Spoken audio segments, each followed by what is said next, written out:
It's the 1980s, and Stanley Kubrick has just released his most ambitious project yet, The Shining. Play with us, Daddy.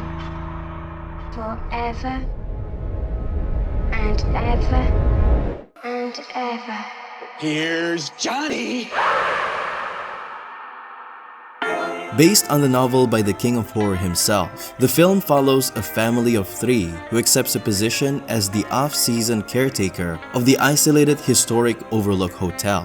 Despite its mediocre sales, it remains one of the most iconic horror films to ever hit theaters. To me, it's just like the best horror movie ever made. An axe used in one of the most iconic horror movies of all time is up for auction. £140,000 and sold! Shining, man. All black people have the shine. Here's Johnny! Although the film has earned its place in horror film history as one of the best, not many people are aware of the grueling experience of working with Kubrick. Despite being a brilliant filmmaker, Kubrick's perfectionism took a toll on his cast and crew.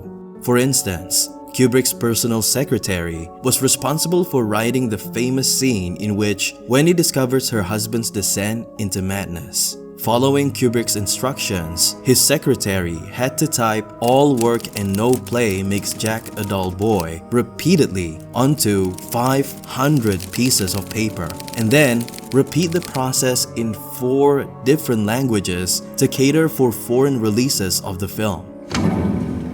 What do you want to talk about? The pantry scene, where Crothers' character reveals his supernatural ability to young Danny, which seems like a straightforward scene, required a mind-boggling 148 takes to get it right. How'd you like some ice cream, Doc? Another scene in which the 70-year-old actor experiences terrifying visions in his room took a grueling 60 takes. And this particular scene reduced the actor to tears as he begged, "What do you want, Mr. Kubrick? What do you want?" Although many of the crew were affected by Kubrick's strict style of directing, one actor in particular was affected by the production of the film so much that she was never the same again. Videos of Kubrick directing Shelley Duvall and all the stories about how he terrorized her throughout the production to get her into he didn't want her to sleep. He wanted her to have bags under her eyes. He would wake her up in the middle of the night and he'd scream at her and call her a cunt and then be like, "Action!" The actress, Shelley Duvall, who played Wendy Torrance, is no stranger to the field of acting, having played minor roles in numerous films in the early 70s and gradually working her way into the spotlight. Her career skyrocketed when she starred in 3 Women. Despite the film not being a major box office success, critics hailed it as a masterpiece, and Duvall's portrayal of the lead character earned her 2 prestigious Best Actress awards. Well, 3 women. With her star on the rise, Duvall was on track for even greater things, until... And from The Shining, Shelley Duvall. I was at Cannes asleep at 6:30 in the morning. I got a phone call from my agent, and he said, "Guess what? You're going to star in Stanley Kubrick's next film with Jack Nicholson." And I went, "God, that's great." You know, I was in 7th heaven. It was just wonderful. Although Duvall was very excited to star in the film, the shooting of the film was a whole other story. You shouldn't jump on every single... Shelley, I'm telling you, it's too many times. Every time he speaks emphatically, you're jumping, and it looks funny. Oh, come on. What do you mean, roll video? Seconds. We're fucking killing ourselves out here, and you're going to be ready. I am too. I'm standing So we right play by mood the music? door. No one. And I got all ready, jump up and down, and then they said, "Never mind, cut it. When they take a bite of soup, action, Shelley. Stop." Jack Nicholson praised the director and the film they created together, but admitted Kubrick became a different director around Duvall. Don't sympathize with Shelley, he bluntly instructed them, leaving the young actress utterly alone and friendless during the production. During the infamous baseball bat scene, Kubrick deliberately kept Duvall in the dark, allowing her fear and terror to come through in her performance. But the price she paid was steep. After 127 takes, Duvall was exhausted, hoarse, and dehydrated from crying. She suffered bloody, raw wounds on her hands from gripping the weapon so tightly. Kubrick's cruelty extended beyond this one scene. He cut Duvall's lines without warning, and she received no praise or encouragement from the director, only his relentless demands for perfection. So I resented Stanley at times because he pushed me, and it hurt, and I resented him for it.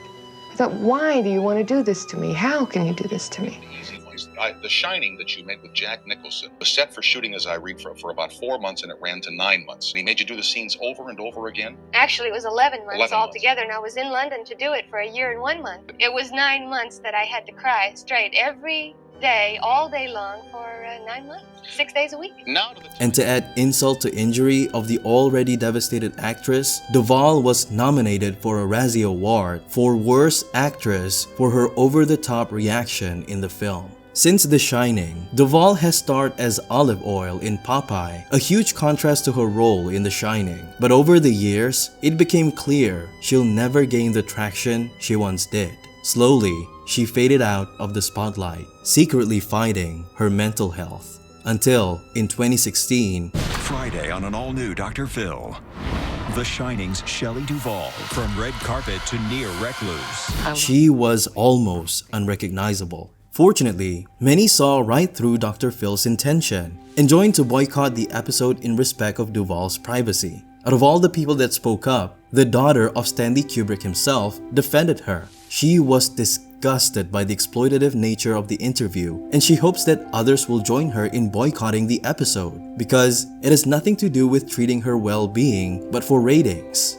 On one hand, Kubrick's exacting standards undoubtedly contributed to the film's status as a classic of the genre. On the other hand, it's hard not to feel sympathy for those who endured his rigorous approach to filmmaking. In the end, I suppose it's up to each viewer to decide how they feel about Kubrick's methods. Personally, I can't deny the brilliance of The Shining, even as I acknowledge the sacrifices that went into making it. It's a film that will continue to haunt me, both for its artistry and for the stories behind the scenes.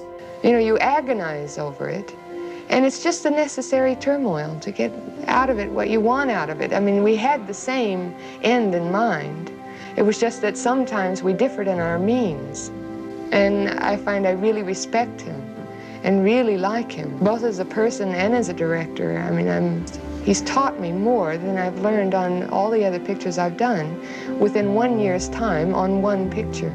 Duvall's performance has since been reappraised by many critics and viewers who recognize the raw intensity and emotional depth she brought to the role of Wendy. In 2022, the co-founder of the Razzie Award stated that she regretted giving Duvall a nomination. And even better news, Duvall has returned to acting again, starring in indie horror film The Forest Hills.